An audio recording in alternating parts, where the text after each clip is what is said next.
Okay. Good afternoon, everyone. Now, if you remember, yesterday we completed section 42 and section 43. Correct? मैंने आपको कहा था section 44 आज करने वाले हैं हम. So on the next page, it's a very small section. Section 44. ठीक है? पहले heading पढ़ लो क्या लिखा है. Okay. Liability of buyer for neglecting or refusing delivery of goods. ठीक है. अब इसके ऊपर मैंने आपको बोला था ऑलरेडी कि केस स्टडी आती है, right? So now we are speaking of section 44. Okay, पहले हम इसका मतलब समझ लेते हैं. Okay, now understand through an example. This is the seller, ये बायर है. ठीक है. अब बायर और सेलर के बीच में कॉन्ट्रैक्ट बन चुका है. Okay, contract has already been entered into. ठीक है. अब बायर सेलर के स्टोर में जाता है, ओके, और गुड्स को सिलेक्ट करता है. Goods selection procedure is done. ठीक है. गुड्स सिलेक्ट करता है, उसको जो गुड्स पसंद आते हैं वो सेलर को क्या कहता है कि ये गुड्स को आप साइड में रख दो. ठीक है. तो what does the seller do? The seller stores those goods in his warehouse. Seller क्या करेगा? जो गुड्स बायर को पसंद आए हैं वो गुड्स को सेलर अपने वेयरहाउस में स्टोर करके रख देता है. Okay. Now why is he storing the goods in his own warehouse? Because the buyer has asked him to.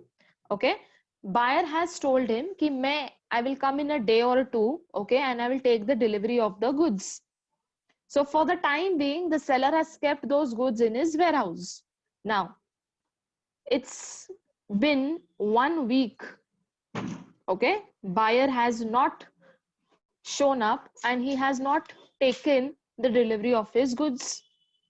Seller sends him a notice. Seller एक नोटिस सेंड करता है और कहता है बायर को कि आपके गुड्स मेरे वेयरहाउस में 1 हफ्ते से पड़े हैं, please come and take it. Okay, तो देखा जाए तो सेलर इसे रिपीटेटिवली नोटिस सेंड कर रहा है. किसे? बायर को. Now seller is sending the buyer final notice. क्या भेज रहा है? फाइनल नोटिस सेंड कर रहा है बायर को. और वो नोटिस में ये लिखा है कि मेरे और भी गुड्स हैं जो मुझे अपने वेयरहाउस में रखने हैं, एंड क्योंकि तुम्हारे गुड्स अब तक मेरे वेयरहाउस में पड़े हैं, so I need some space to store other goods also. Okay, तो this is the final notice which I am sending you to please come and take the delivery of your goods. क्योंकि मेरे कुछ और भी goods हैं जो मुझे store करने हैं, एंड जो तुम्हारे गुड्स हैं वो स्पेस ऑक्यूपाई कर रहे हैं. Okay, so I am not able to store my goods. This is what the seller sells is saying to the buyer कि अपने गुड्स आके लेके जाओ क्योंकि वो स्पेस ऑक्यूपाई कर रहे हैं. Okay, and I need space to store my some other goods. This is written in the final notice. So even after sending repetitive notices, the buyer does not show up. Buyer end तक he is not going and taking the delivery of his goods. So end में क्या होता है? ये seller ने, अब जो मैं स्पेसिफिकली केस स्टडी की बात कर रही हूं उसमें एग्जैक्टली यही फैक्ट्स दिए हुए थे. That seller has kept the goods in his warehouse, and उसके बाद सेलर नोटिसेस दे रहा है बायर को कि आके डिलीवरी ले लो अपने गुड्स की, क्योंकि सेलर को स्पेस चाहिए थी, है ना.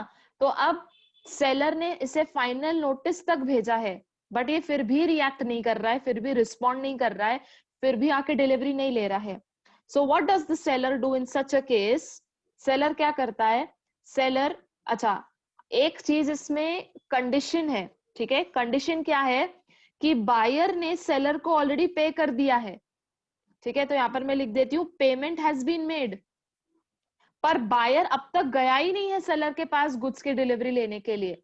ठीक है, इस केस में जहां पर बायर ने रिपीटेटिव नोटिस सेंड किए हैं, फाइनल नोटिस तक भेजा है, अब सेलर तंग आ चुका है. ठीक है, तो what does the seller do? जो मैं पर्टिकुलर केस स्टडी की बात कर रही हूँ उसमें सेलर ने ये गुड्स को निकाल के वेयरहाउस के बाहर रख दिए. कहाँ रख दिए? Outside the warehouse, warehouse के बाहर रख दिए, ठीक है। फिर वो केस में ऐसा भी लिखा था that due to rains or something like that वो गुड्स स्पॉइल हो चुके थे, वो गुड्स डैमेज्ड हो चुके थे, ठीक है, क्योंकि सेलर ने अब वो गुड्स को फाइनली अपने वेयरहाउस से विड्रॉ करके वेयरहाउस के बाहर कहीं तो रख दिया साइड में, and because of rains and all those goods were been destroyed.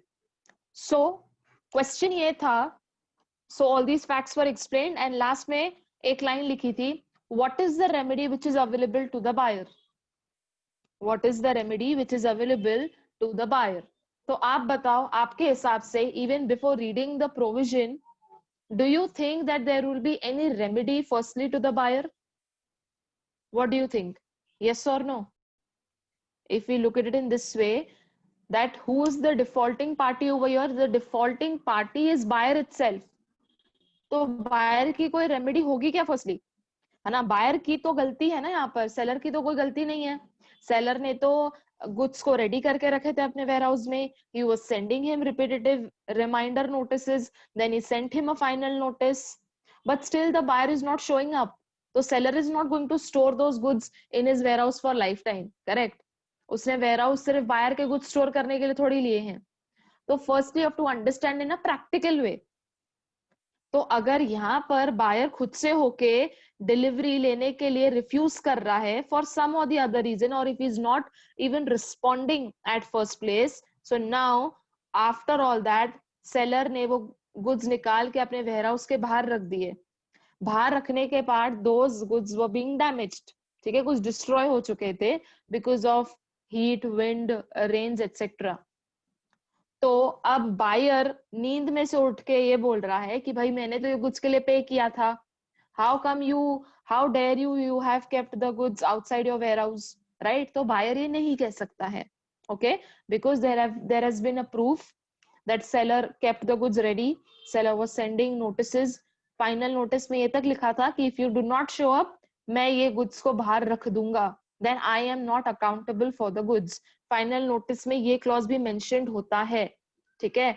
तो अब उसके बाद भी अगर बायर नहीं आता है तो सेलर के पास एक ही ऑप्शन होता है, to keep it outside his warehouse, right. फिर अब उसमें अगर डिस्ट्रॉय हो जाते हैं या कुछ भी हो जाते हैं तो उसमें तो फिर बायर की ही गलती होगी, right. So here buyer becomes the defaulting party, hence there will be no remedy available to him.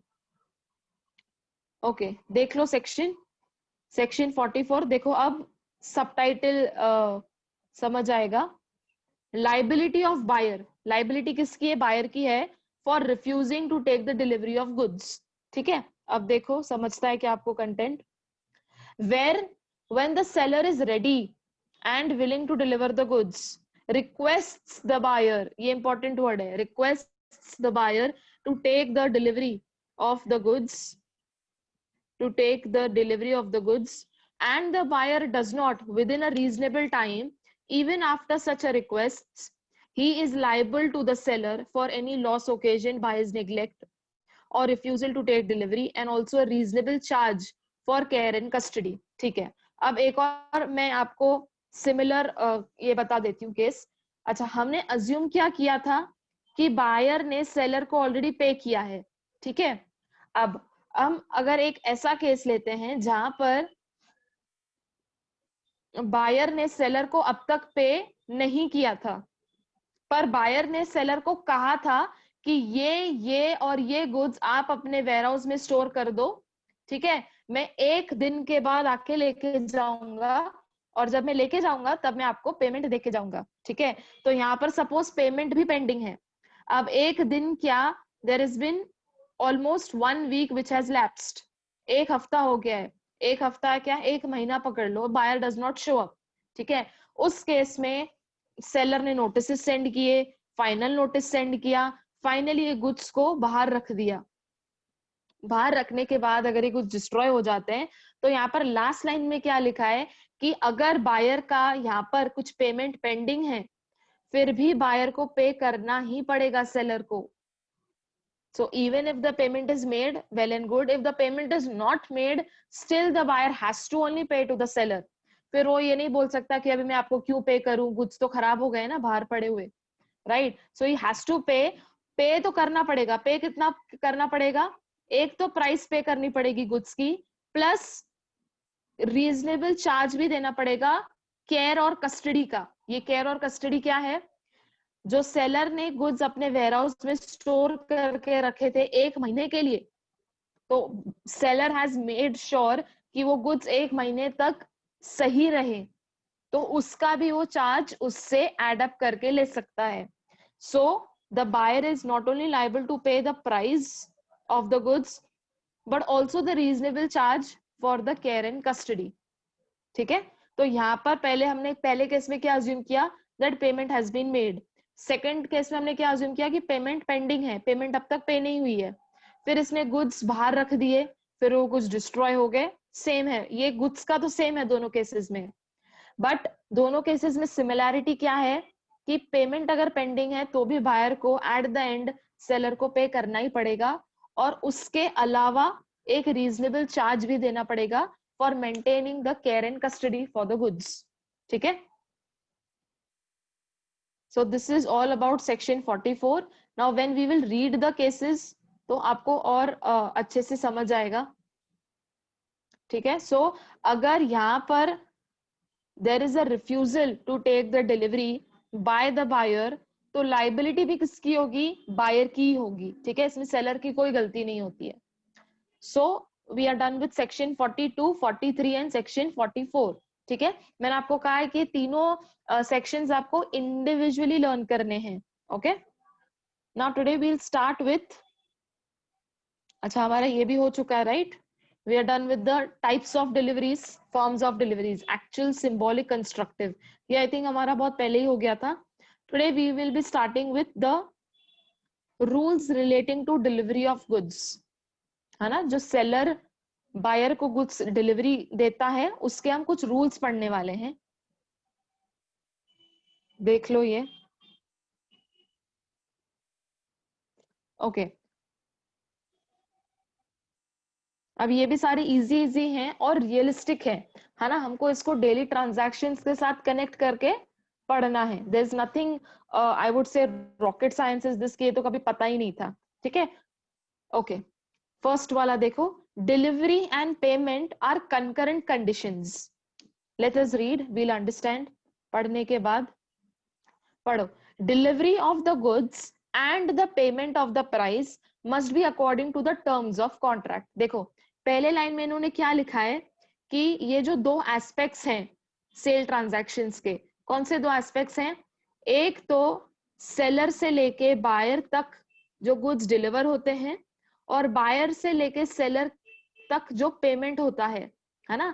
तो यहाँ पर फर्स्ट पॉइंट में they are concentrating on these two factors, on delivery and on payment aspect, right? तो first line में उन्होंने क्या लिखा है कि डिलीवरी कैसी होनी चाहिए? It should be according to the terms of contract. और पेमेंट कब होना चाहिए? जो कॉन्ट्रैक्ट के टर्म्स में लिखा है। ठीक है? तो अगर टर्म्स में ऐसा लिखा है कि पहले सेलर बायर को डिलीवरी देगा, उसके बाद बायर सेलर को पे करेगा, सो दिस इज इवेंट 1, इवेंट 2, तो फिर उस हिसाब से होना चाहिए। जो टर्म्स में लिखा है वैसे होनी चाहिए। अगर टर्म्स में ऐसा लिखा है कि पहले बायर पेमेंट करेगा फिर सेलर डिलीवर करेगा, तो फिर ये सब कैसा होना चाहिए? जो टर्म्स में लिखा है, फिर पहले पेमेंट होगा फिर डिलीवरी होगी। या कभी कभी ऐसा भी होता है कि पहले पार्ट डिलीवरी होगी, पार्ट डिलीवरी, फिर पार्ट पेमेंट, फिर वापस से पार्ट डिलीवरी, फिर वापस से पार्ट पेमेंट, है ना? ये तीन ऑप्शंस हैं कि पहले डिलीवरी दे दो फिर पेमेंट, या पहले पेमेंट फिर डिलीवरी, या तो फिर पार्ट पार्ट में खेलते बैठो, है ना? So when we are talking specifically about these two aspects, which the delivery part and the payment part, first line में हमको क्या समझाया कि ये दोनों एस्पेक्ट्स जो सेल ट्रांजैक्शन के हैं, ये कब होने चाहिए, कैसे होने चाहिए? एक ही सेंटेंस है, एक ही आंसर है, they should be according to the terms. फिर टर्म्स में जैसा लिखा है वैसे करो। ठीक है?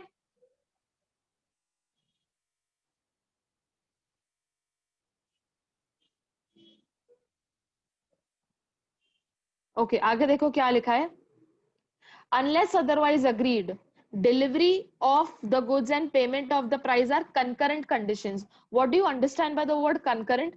Concurrent मतलब देखो कुछ कुछ ट्रांजैक्शंस ऐसे होते हैं which are over the counter exchange. मतलब क्या, अब आप शॉपिंग करने जाते हो, है ना, तो आप ड्रेस खरीदते हो और आप उसका पेमेंट करते हो, right. You purchase and then you pay immediately, तो इसको कहते हैं कंकरेंट कंडीशंस, राइट। यू, या तो आप कैश पेमेंट करते हो या तो आप क्रेडिट पेमेंट करते हो, है ना, राइट। या तो देन यू पे through your debit card, credit card, what ever it is. तो जो ट्रांजैक्शंस में इमीडिएट डिलीवरी होती है और इमीडिएट पेमेंट होता है उसे हम क्या कहते हैं, कंकरेंट कंडीशंस। अगर मैं कोई ऐसा सेल ट्रांजैक्शन लेती हूँ, ठीक है, जिसमें डिलीवरी और पेमेंट, जिसमें डिलीवरी और पेमेंट ये दोनों एक साथ हो रही हैं, एक हाथ से लेना एक हाथ से देना, right, we say this. So in such a sale transaction delivery and payment are concurrent conditions, मतलब ये पैरेलली चल रहे हैं, ठीक है।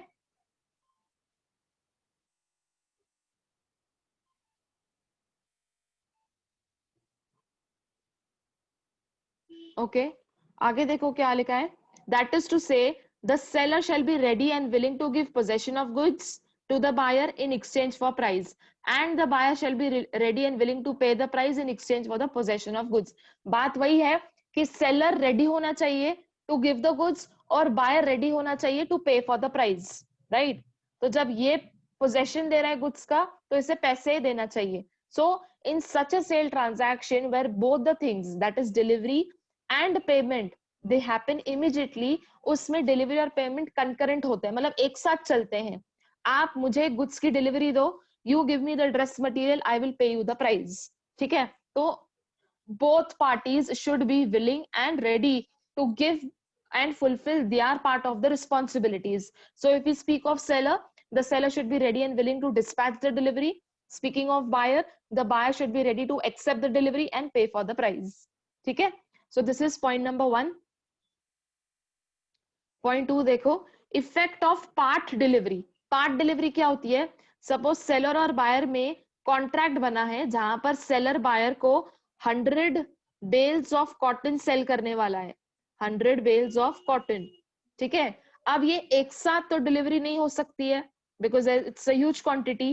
तो पार्ट डिलीवरी क्या होगा, पहले सेलर बायर को लेट्स से 20 बेल्स सेंड करेगा, ए मतलब इंस्टॉलमेंट्स की बात कर रहे हैं, फिर 25 भेजेगा, फिर 30 भेजेगा, राइट, जब तक पूरा 100 कंप्लीट नहीं होता है। तो this is called as part delivery. Okay, let us read what is the rules, what are the rules relating to part delivery। Okay, a delivery of part delivery of goods in progress of the delivery of the whole has the same effect for the purpose of passing the property in such goods as delivery of the whole। अच्छा, अब इसका थोड़ा सा मतलब समझ लो। मतलब क्या, अब देखो, सेलर और बायर के बीच में कॉन्ट्रैक्ट कितने का बन चुका है, 100 बेल्स ऑफ कॉटन, ठीक है, कॉन्ट्रैक्ट बन चुका है। अब पहले सेलर ने बायर को कितना डिलीवर किया, 20 बेल्स, फिर कितना भेजा, 25, ओके, फिर कितना भेजा, 40, so on and so fourth, जितना जब तक 100 कंप्लीट नहीं होता है।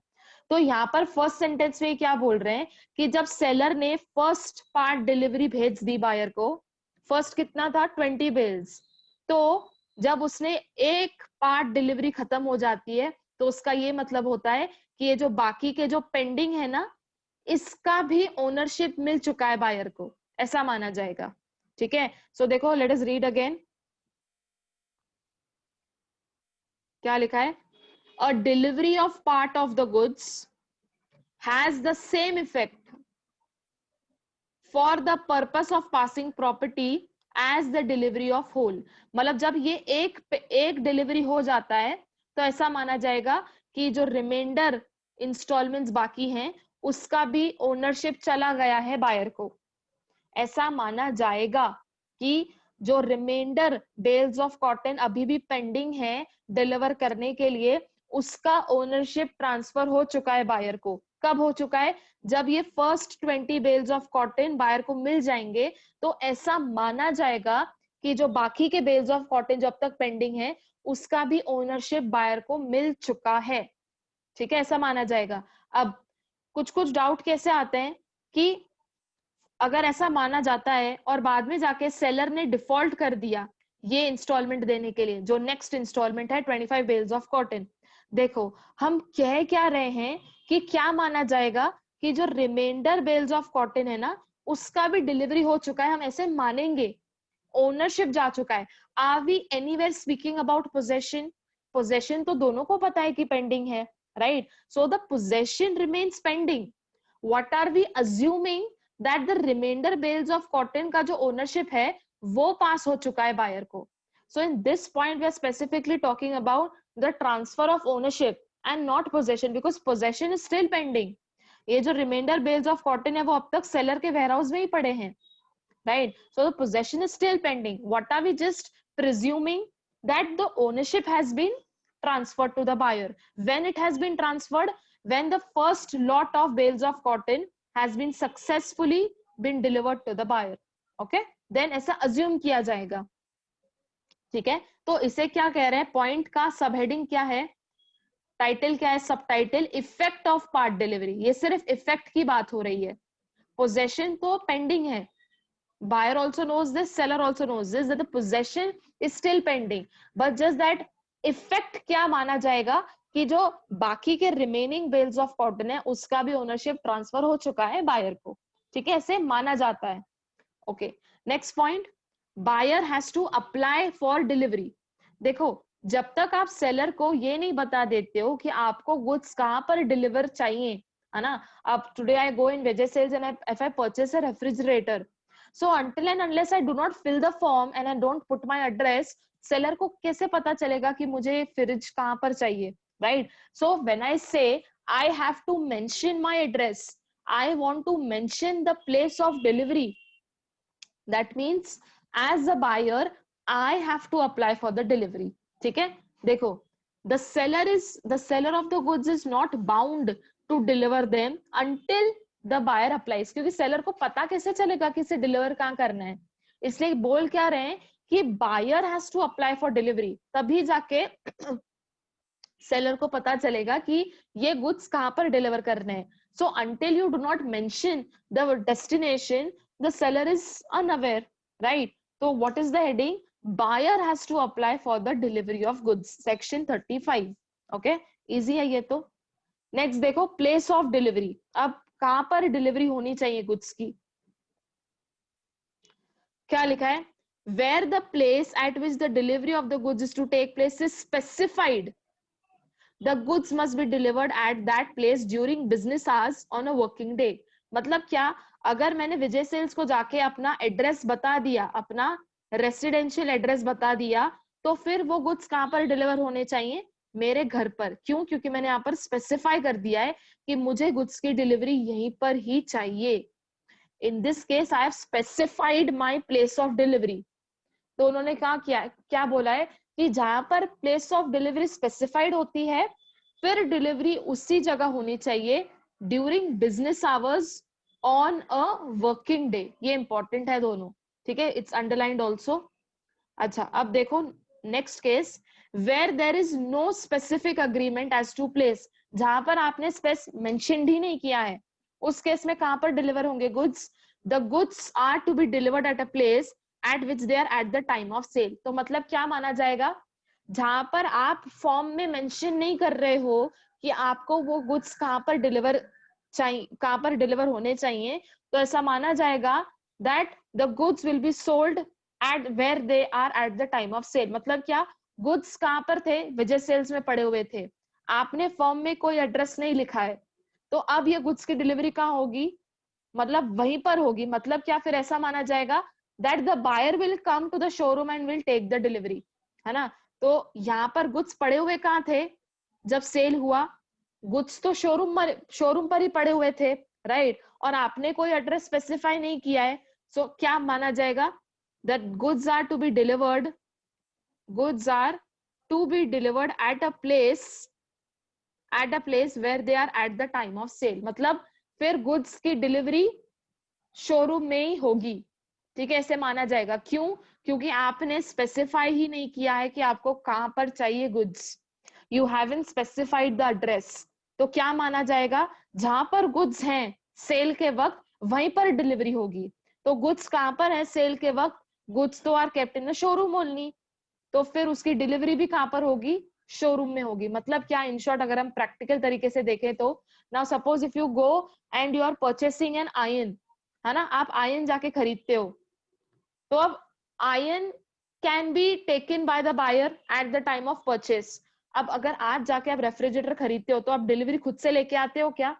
नहीं, आप विजय सेल्स को बोलते हो ना कि आके आपके घर पे डिलीवर करके जाएं, because it's such a heavy thing, आप खुद से नहीं लेके आ सकते हो। But then speaking of a iron, ठीक है, या कुछ भी अगर आप मिक्सर की बात करते हो, juice grinder, X Y Z, so these small things you can only go to the showroom and take the delivery, है ना। तो इस केस में आपको विजय सेल्स को अपनी एड्रेस बताने की जरूरत नहीं है, आप खुद से होके जाके delivery, like when you are purchasing तभी आप उसकी डिलीवरी ले लोगे। ठीक है, तो ये वाले पॉइंट की बात कर रहे हैं। और आगे देखो क्या है,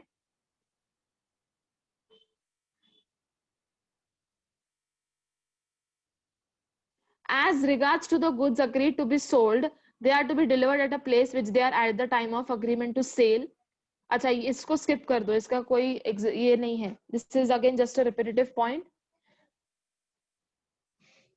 जहां पर एक्चुअली यहाँ पर इसका मेंशन करना भी नहीं चाहिए, बट इन्होंने सिर्फ एक एडिशनल पॉइंट क्या दिया है, अगर हम अग्रीमेंट टू सेल की बात करते हैं तो उस केस में at the place where they are manufactured और प्रोड्यूस्ड, है ना। तो अब if you remember, agreement to sell हमने यूनिट 1 में पढ़ा था, और अग्रीमेंट टू सेल में कौन से दो एग्जाम्पल्स की बात होती है, कौन से दो टाइप ऑफ गुड्स की बात होती है, future goods and contingent goods. ठीक है, तो अगर मैं फ्यूचर गुड्स का एग्जाम्पल लेती हूँ, इसमें हमने फ्यूचर गुड्स में कौन सा एग्जाम्पल लिया था, फार्मर का, राइट, फार्मर का और शुगर केन्स का, है ना। तो फ्यूचर गुड्स के टाइम पे कौन सा प्लेस माना जाएगा, where they are produced, correct, manufacture तो नहीं हो सकते हैं, so where they are produced. तो अगर हम अग्रीमेंट टू सेल की बात कर रहे हैं तो उसमें प्लेस ऑफ डिलीवरी क्या होगी, वेर दे आर मैन्युफैक्चर्ड और वेर दे आर प्रोड्यूस्ड। ठीक है, तो अगर हम शुगर केन का एग्जाम्पल ले रहे हैं तो where they are produced, manufacture की बात नहीं कर सकते हैं। ठीक है, so this is place of delivery. तो बेसिकली अगर आप देखोगे, आपको तीन चीजें लर्न करनी है प्लेस ऑफ डिलीवरी में। एक, जहां पर आपने स्पेसिफाई किया तो प्लेस ऑफ डिलीवरी क्या होगा, जो एड्रेस मेंशन्ड है। जहां पर आपने स्पेसिफाई नहीं किया तो प्लेस ऑफ डिलीवरी क्या होगा, जहां पर गुड्स पड़े हैं at the time of sale. ठीक है, एंड जहां पर अगर हम अग्रीमेंट टू सेल की बात कर रहे हैं, so where they are produced और मैन्युफैक्चर्ड रिस्पेक्टिवली। ठीक है, these are the three things which you have to learn for place of delivery. Next देखो, टाइम ऑफ डिलीवरी, ये इंपॉर्टेंट है, टाइम, किस वक्त डिलीवरी करनी है। Where under a contract of sale, seller is bound to send the goods to the buyer but no timing for them is fixed। जहां पर time fixed नहीं है तो फिर कौन से टाइम पर डिलीवर करना है, with in a reasonable time, ये आंसर है। जहां पर टाइम फिक्स नहीं है वहां पर कौन सा टाइम, रीजनेबल टाइम। और नेक्स्ट देखो,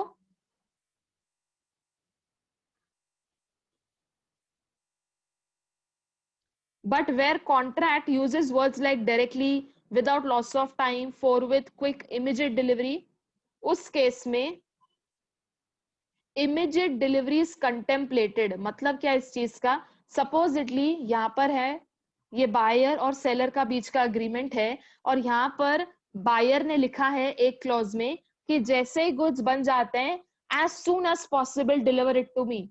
तो उस केस में डिलीवरी इमीडिएटली करना इंपॉर्टेंट है। देखो, यू विल अंडरस्टैंड, मैं हाईलाइट कर लेती हूँ वो वाला part. where in a contract, where a contract uses words like directly, without loss of time, forthwith, उस केस में quick and immediate delivery is contemplated. मतलब जहां पर आपने अग्रीमेंट में ये क्लॉज मेंशन कर लिया है, लाइक बायर ने ये क्लॉज मेंशन कर लिया है कि जैसे ही गुड्स रेडी हो जाते हैं डिलीवर करने के लिए, उसी वक्त मुझे डिलीवरी दे देना, तो उस केस में quick and immediate delivery is contemplated. ठीक है, demand for delivery should be made at a reasonable hour, है ना। ऐसा ना हो कि रात को 3 बजे आके वो डिलीवर करके जा रहे हैं। Now what is a reasonable hour is a question of fact, तो दिस ऑफ कोर्स डिपेंड्स। इसलिए ये हमेशा कौन से वर्ड्स यूज करते हैं, देखो यहाँ पर ऊपर क्या लिखा था, business hours, that is majorly 9 to 5 और 9 to 6, है ना। तो रीजनेबल आवर पर डिलीवर होना चाहिए। और जो अग्रीमेंट में टाइम फिक्स्ड नहीं है, तो किस टाइम पर डिलीवर होना चाहिए? Reasonable time. So just understand one thing, in the time of delivery वाला point we are talking about reasonable time and reasonable hour. What is reasonable hour is a question of fact. ठीक है, that depends. ठीक है. Next point, goods in possession of a third party. देखो, when at the time of sale goods are with a third party, there is no delivery by the seller to the buyer until such third party acknowledges to the buyer that he holds them on his behalf. Now, do you remember we spoke about constructive delivery? Constructive delivery एक होती है actual delivery, एक होती है symbolic delivery. Symbolic में मैंने आपको वो कीज ऑफ वेयर हाउस का एग्जांपल दिया था. और एक होती है constructive delivery. Now if you remember, constructive delivery में we spoke about 3 people, A and B. A is the seller, B is the buyer. ये बायर सेलर के शोरूम में जाता है. Okay, he goes to his showroom and he books a car, है ना. फिर जो कार बायर को चाहिए थी वो इसके शोरूम में नहीं पड़ी थी, ये सेलर का एक और ब्रांच शोरूम है. यहाँ पर जो ब्रांच शोरूम का मैनेजर है, तो उसके पास ये कार पड़ी है वो शोरूम में. ठीक है. So A informs this branch manager to deliver the car to this buyer. तो यहाँ पर डिलीवरी कौन कर रहा है बायर को? यहाँ पर डिलीवरी सेलर बायर को नहीं कर रहा है, यहाँ पर डिलीवरी थर्ड पार्टी बायर को कर रहा है. ठीक है. तो this is just an additional point जो यहाँ पर भी मेंशन की गई है. Okay, it's an individual point, but the thing is कि we have already studied this in constructive delivery. आपको चाहिए तो आप लिख सकते हो ये टू रिमेम्बर द एग्जाम्पल.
ठीक है. So this branch manager will hold the car on behalf of the buyer and he intimates the buyer. तो यहां पर बायर को डिलीवरी सेलर ना करके कोई थर्ड पार्टी कर रहा है. ठीक है. सो इसको भी हम वैलिड ट्रांजैक्शन में ही इंक्लूड करेंगे. ठीक है. So this is just a repetitive point, इसलिए I am not reading it. So यहाँ पर थर्ड पार्टी के पास पोजेशन पड़ा था, जो ब्रांच मैनेजर है, जो ब्रांच शोरूम है, वहां पर वो कार पड़ी थी. तो सेलर ने क्या किया? सेलर ने वो ब्रांच मैनेजर को इन्फॉर्म कर दिया, okay, that deliver that particular car to this buyer, और उसने एड्रेस दे दी. ठीक है. So in this case the seller is not delivering the goods to the buyer directly, but a third party, that is a branch manager, is selling it to the buyer. ठीक है. Next, cost of delivery. Cost of delivery, ये देखो, अब first explanation सुन लो. अब speaking of this, Vijay Sales की बात करते हैं. आपने एक वॉशिंग मशीन खरीदा. ठीक है. अब let us speak that this is the seller, this is the buyer. ठीक है. Now the washing machine comes from seller's warehouse to buyer's shop. ठीक है. ऐसा पकड़ लो कि बायर का भी दुकान है, ऐसा हम पकड़ लेते हैं. ठीक है. तो हुआ क्या? सेलर अपने वेयरहाउस में से गुड्स को विड्रॉ करके, वॉशिंग मशीन को विड्रॉ करके वो बायर के गोडाउन में लेके जाता है, ठीक है। सेलर अपने वेयरहाउस में से वॉशिंग मशीन को निकाल के बायर के गोडाउन में लेके जाता है, ठीक है। तो ये ट्रांसपोर्टेशन, यहाँ तक का जो ट्रांसपोर्टेशन का जो खर्चा है वो कौन बेयर करेगा? सेलर बेयर करेगा, ठीक है। अब आगे जब बायर अपने गोडाउन में से गुड्स विड्रॉ करके बायर के शॉप में लेके जाएगा, मतलब खुद के शॉप में लेके जाएगा, ठीक है। कहां से कहां तक? I repeat it again. when the buyer will withdraw the goods from his godown and bring it to his shop, ठीक है। तो ये वाला ट्रांसपोर्टेशन का खर्चा कौन बेयर करेगा? बायर विल बेयर, ठीक है। यहां तक, यहीं तक होती है सेलर की रिस्पॉन्सिबिलिटी। इसके आगे बायर को कहां लेके जाना है वो बायर का डिसीजन है, और खर्चा कौन बेयर करेगा? Buyer will have to bear the cost, ठीक है। सो अंडरस्टैंड, सेलर के दुकान से बायर के गोडाउन तक ये वाला खर्चा कौन बेयर करेगा? सेलर बेयर करेगा, क्योंकि सेलर की रिस्पॉन्सिबिलिटी है गुड्स को डिलीवर करना। फिर अब यहां तक, यहां पर बायर को पोजेशन मिल चुका है, ठीक है। फिर अब सेलर खत्म, सेलर का पार्ट खत्म हो जाता है, ओके। अब बायर के गोडाउन से जब बायर को अपने शॉप तक लेके आने हैं वो गुड्स, ये खर्चा कौन बेयर करेगा? Buyer will have to bear. वो बायर वापस से सेलर को फोन करके नहीं बोलेगा कि भाई वापस से मेरे शॉप में आके रख दो goods, right. So seller is responsible until the buyer gets the delivery. यहां तक डिलीवरी मिल गई है बायर को, इधर के बाद यहां से लेके बायर को कहां लेके जाने हैं goods, that is on buyer, and the buyer has to bear the cost of it, ठीक है। Late us read. सो अच्छा, एक काम कर लो पहले, okay let's us read and then you can write it. देखो, cost of delivery, all expenses and incidental to making the delivery borne by the seller are borne by the seller, ठीक है। यहां पर वर्ड इंपॉर्टेंट क्या है? Making of delivery, मतलब कहां से? सेलर के वेयरहाउस से लेके बायर के गोडाउन तक, यहां तक गुड्स लेके आने की जिम्मेदारी किसकी है? सेलर की है। That is the seller has made the delivery. आगे, all expenses of obtaining the delivery are borne by the buyer. तो जब बायर ने अपने गोडाउन से लेके अपने वो शॉप तक लेके गया, ये डिलीवरी को कहते हैं ऑब्टेनिंग द डिलीवरी। तो इसका खर्चा कौन बेयर करेगा? Buyer. So this part is called as making delivery, this part is called as obtaining delivery. So making delivery का खर्चा कौन बेयर करता है? सेलर। ऑब्टेनिंग डिलीवरी का खर्चा कौन बेयर करेगा? बायर, ठीक है। You can write this down, I wait, this is important. Next point देखो, delivery of wrong quantity. Okay, let us see this part. Second, we were talking about this point, delivery of wrong quantity, right? देखो, first वाला delivery of goods less than contracted for, मतलब क्या? अब मैंने shopkeeper को बोला कि मुझे 100 यूनिट्स मेरे घर पर डिलीवर कर दो।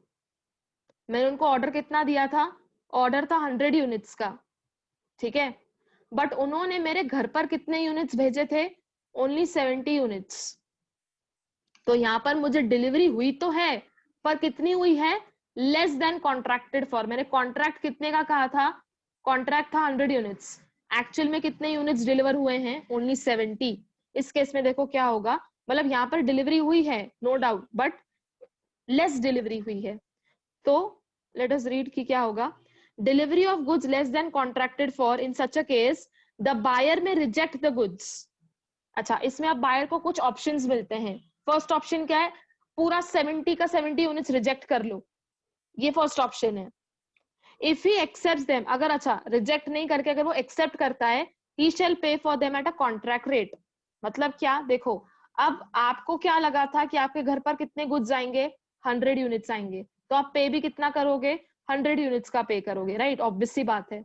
अगर आपको घर पे डिलीवरी लेस डिलीवरी आती है, तो बायर के पास दो ऑप्शंस होते हैं। एक ऑप्शन होता है कि वो पूरा 70 का 70 यूनिट्स रिजेक्ट कर ले, विच is not a feasible option. Second option क्या है कि अब वो कितने यूनिट्स का पे करेगा? सिर्फ 70 यूनिट्स का ही पे करेगा ना, बिकॉज उतने की डिलीवरी हुई है। he although wanted 100 units and he was even willing to pay for 100 units, but अब डिलीवरी हुई कितने की है? डिलीवरी सिर्फ 70 यूनिट्स की हुई है, ठीक है? तो अब वो पे भी कितने के लिए करेगा? सिर्फ 70 यूनिट्स के लिए पे करेगा, राइट? ऑब्वियस सी बात है ना. So he gets two options in this case. Either he will reject the whole or either he will pay for only this much quantity which has been delivered to him.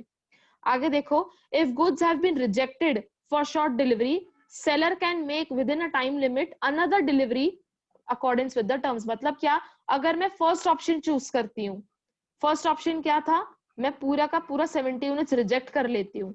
तो अगर मैंने ये option choose किया तो क्या होगा? तो 70 units तो मैंने सारे रिजेक्ट कर लिए, मतलब सेलर के पास वापस से वो 70 यूनिट्स चले गए. लास्ट लाइन में क्या कह रहे हैं कि अगर रिजेक्ट करने के बाद उसके बाद भी seller can with in a time limit make another delivery, मतलब सेलर उसके बाद मेरे घर पर फुल 100 यूनिट्स सेंड करेगा अगर मैंने फर्स्ट ऑप्शन एक्सरसाइज किया ऑफ रिजेक्टिंग दिस क्वांटिटी. ठीक है, तो मैंने रिजेक्ट कर लिया, मैंने बोला कि नहीं, मैंने आपसे 100 यूनिट्स ही मंगवाए थे, मुझे 100 के 100 ही चाहिए, मुझे ऐसा नहीं चाहिए कि आप 70 अब देके गए हो उसके बाद मेरे को 30 लाके दोगे और whatever. Take this 70 back and next time get me full 100 only, which is not something which we practice in our daily life. हम क्या बोलेंगे शॉपकीपर को? ठीक है, ये 70 रख के जाओ, 30 मुझे और लाके दो क्योंकि मुझे 100 यूनिट्स चाहिए टोटल में. ठीक है, तो देखोगे तो something this is very theoretical which makes no practical logic, है ना? ऐसा तो स्टुपिडिटी होगा ना कि आपने 70 यूनिट्स लौटा दिए फिर वापस से 100 वही मंगवा रहे हो. तो बेटर क्या होगा कि 70 रख लो अभी घर पर, 30 और मंगवा लो, right? So again this is something which is very theoretical, which is not practically exercisable, but सिर्फ ऑप्शंस दे दिए हैं. ठीक है, कि अगर वो फर्स्ट ऑप्शन चूज करता है of rejecting the entire lot of 70, तो उस केस में सेलर के पास एक और अपॉर्चुनिटी होती है कि वो पूरा का पूरा 100 यूनिट्स ही डिलीवर करवा दे बायर के घर पे. ठीक है,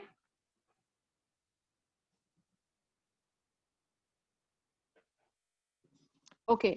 now what you do is that I want you all, अब हमने डिलीवरी देखी less than contracted for, correct? अब आपका एक होमवर्क दे रही हूं मैं आपको, you have to read delivery of goods in excess of quantity. मतलब क्या? आपने मंगवाए थे 100, आ गए हैं 150, उस केस में आपको पढ़ना है कि क्या होगा. ये आपका होमवर्क है, tomorrow I will be asking you all. ठीक है, ये आपको पढ़ना है. अच्छा, ये भी एक पढ़ लेना, 2 पॉइंट्स है today for homework. Delivery of goods contracted for mixed with other goods. मतलब क्या? मैं आपको मीनिंग समझा देती हूँ. अब आपने ऑर्डर दिया था 10 पार्लेजी बिस्किट्स का, 10 पैकेट्स ऑफ पार्लेजी बिस्किट. अब आपके घर पर डिलीवर हुए हैं 10 बिस्किट्स, 10 पैकेट्स, पर उसमें 5 पार्लेजी हैं, 2 गुड डे आए हैं. ठीक है, ये 5, 6, 7, 8, 9, 10 3 मोनाको बिस्किट्स आए हैं, तो इसको कहते हैं मिक्स्ड. आपको पैकेट्स, आपको सारे ही पैकेट्स कौन से चाहिए थे? पार्लेजी बिस्किट के, और आपको 10 पैकेट्स चाहिए थे. तो अब आपको घर पर तो डिलीवर हुए हैं 10, पर मिक्स्ड करके आए हैं. 5 पार्लेजी आए हैं, 2 गुड डे आए हैं एंड 3 मोनाको आए हैं. तो उस केस में क्या होगा वो आपको यहाँ पर दिया है, which you have to read. This is your homework. ठीक है, so you have to study 2 points, more than contracted for and mixed delivery. ठीक है, I will stop here for the day.